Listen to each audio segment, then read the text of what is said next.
The Willow Wren and the Bear. From Grimm's Fairy Tales, by Jacob and Wilhelm Grimm. Translated by Edgar Taylor and Marion Edwards. This recording is in the public domain. Read by Bob Neufeld. Once in summer-time the Bear and the Wolf were walking in the forest, and the Bear heard a bird singing so beautifully that he said, "Brother Wolf, what bird is it that sings so well?" "That is the king of birds," said the Wolf, "before whom we must bow down." In reality the bird was the Willow Wren. "If that's the case," said the Bear, "I should very much like to see his royal palace. Come, take me thither." "That is not done quite as you seem to think," said the Wolf. "You must wait until the Queen comes." Soon afterwards the Queen arrived with some food in her beak, and the Lord King came too, and they began to feed their young ones. The Bear would have liked to go at once, but the Wolf held him back by the sleeve, and said, "No, you must wait until the Lord and Lady Queen have gone away again."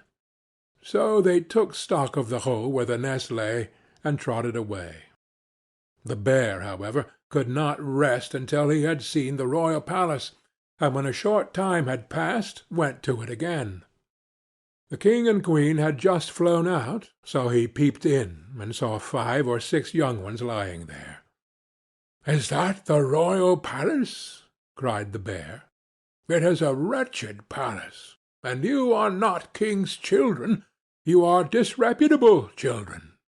When the young wrens heard that, they were frightfully angry, and screamed, "No, that we are not. Our parents are honest people. Bear, you will have to pay for that." The Bear and the Wolf grew uneasy, and turned back and went into their holes. The young willow wrens, however, continued to cry and scream, and when their parents again brought food, they said, "We will not so much as touch one fly's leg, no, not if we were dying of hunger, until you have settled whether we are respectable children or not. The Bear has been here, and has insulted us." Then the old King said, "Be easy, he shall be punished." And he at once flew with the Queen to the Bear's cave, and called in, "Old Growler, why have you insulted my children? You shall suffer for it. We will punish you by a bloody war." Thus war was announced to the Bear, and all 4-footed animals were summoned to take part in it, oxen, donkeys, cows, deer, and every other animal the earth contained. And the willow wren summoned everything which flew in the air, not only birds large and small, but midges and hornets, bees and flies had to come. When the time came for the war to begin, the willow wren sent out spies to discover who was the enemy's commander-in-chief. The gnat, who was the most crafty, flew into the forest where the enemy was assembled, and hid herself beneath a leaf of the tree where the password was to be announced. There stood the Bear, and he called the Fox before him, and said, "Fox, you are the most cunning of all animals. You shall be general and lead us." "Good," said the Fox. "But what signal shall we agree upon?"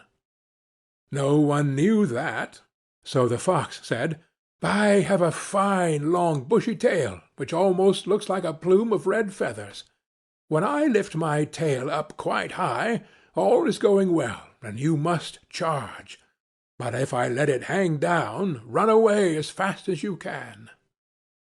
When the gnat had heard that, she flew away again, and revealed everything, down to the minutest detail, to the willow wren. When day broke, and the battle was to begin, all the 4-footed animals came running up with such a noise that the earth trembled. The willow wren with his army also came flying through the air with such a humming and whirring and swarming that every one was uneasy and afraid, and on both sides they advanced against each other. But the willow wren sent down the hornet with orders to settle beneath the fox's tail, and sting with all his might. When the fox felt the first sting, He started so that he lifted one leg from pain, but he bore it, and still kept his tail high in the air. At the second sting he was forced to put it down for a moment. At the third he could hold out no longer, screamed, and put his tail between his legs. When the animals saw that, they thought all was lost, and began to flee, each into his hole, and the birds had won the battle. Then the king and queen flew home to their children, and cried, "Children, rejoice! Eat and drink to your heart's content. We have won the battle." But the young wrens said, "We will not eat yet. The bear must come to the nest and beg for pardon, and say that we are honorable children, before we will do that." Then the willow wren flew to the bear's hole, and cried, "Growler, you are to come to the nest to my children, and beg their pardon, or else every rib of your body shall be broken."